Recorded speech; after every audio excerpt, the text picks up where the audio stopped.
വചന ചിന്തകൾ കേൾക്കുന്ന എല്ലാ മാന്യ ശ്രോതാക്കൾക്കും ക്രിസ്തീയ സ്നേഹവന്ദനം. ഇയ്യോബിൻ്റെ പുസ്തകം 37-ാം അധ്യായം 6-ാമത് വചനം. അവൻ ഹിമത്തോട് ഭൂമിയിൽ പെയ്യുക എന്ന് കൽപ്പിക്കുന്നു, അവൻ മഴയോടും വമ്പിച്ച പെരുമഴയോടും കൽപ്പിക്കുന്നു എന്നുള്ള വാക്യമാണ്. ഈ വാക്യത്തിനുള്ളിൽ എന്താണ് നമ്മെ ഓർമ്മപ്പെടുത്തുന്നത്? ഈ ലോകത്തിലെ സകലത്തിൻ്റെ മേലും അധികാരമുള്ള ഒരുവനെക്കുറിച്ച് ഈ വാക്കുകൾ ഓർപ്പിക്കുകയാണ്. പ്രകൃതിയുടെ മേൽ അധികാരമുള്ള ഒരുവനെക്കുറിച്ച് ഈ വാക്യം സൂചിപ്പിക്കുകയാണ് ചെയ്തിട്ടുള്ളത്.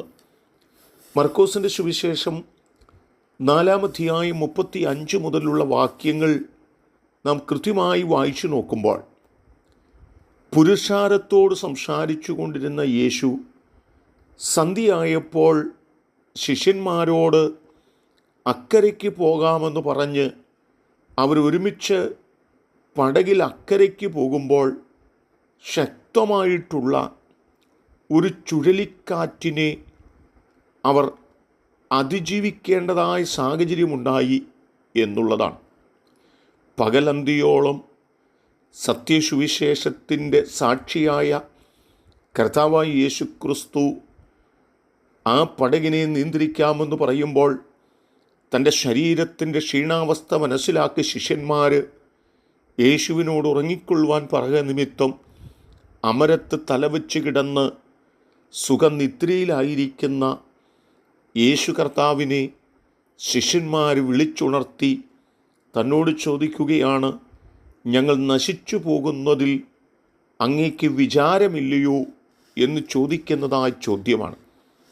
യേശു കർത്താവ് ഉറക്കം വിട്ട് ഉണർന്നെഴുന്നേൽക്കുമ്പോൾ കാണുന്നതായ കാഴ്ച ശക്തമായി അടിക്കുന്ന ചുഴലിക്കാറ്റും തിരകൾ കൊണ്ട് ആടിയുലയുന്ന കടലും ആ കടലിൽ നിന്നുരുവായി വരുന്ന തിരകൾ നിമിത്തം യാത്ര ചെയ്തുകൊണ്ടിരിക്കുന്ന പടക് ഏത് സമയത്തും തകർന്നു പോകുവാനും ആ തലത്തിൽ വലിയ പരാജയങ്ങൾ സംഭവിക്കപ്പെടുവാനും പോകുന്നതായ ഒരു സാഹചര്യത്തിൻ്റെ മുൻപിലാണ് ശിഷ്യന്മാർ യേശുവിനെ വിളിച്ചുണർത്തുവാനിടയായിത്തീർന്നത്. എന്നാൽ ആ വാക്കുകൾ നാം വായിച്ചു വരുമ്പോൾ ഇങ്ങനെയാണ് ഓർപ്പിക്കുന്നത്. യേശു കാറ്റിനെ ശാസിച്ചു, കടലിനോട് അനങ്ങാതിരിക്ക, അടങ്ങുക എന്ന് പറഞ്ഞു.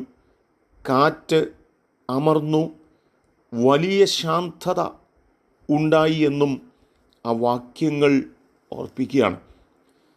യേശു കർത്താവ് കാറ്റിനോട് പറയുമ്പോൾ കാറ്റനുസരിക്കുന്നു, കടലിനോട് പറയുമ്പോൾ കടൽ അനുസരിക്കുന്നു എന്ന് പറഞ്ഞാൽ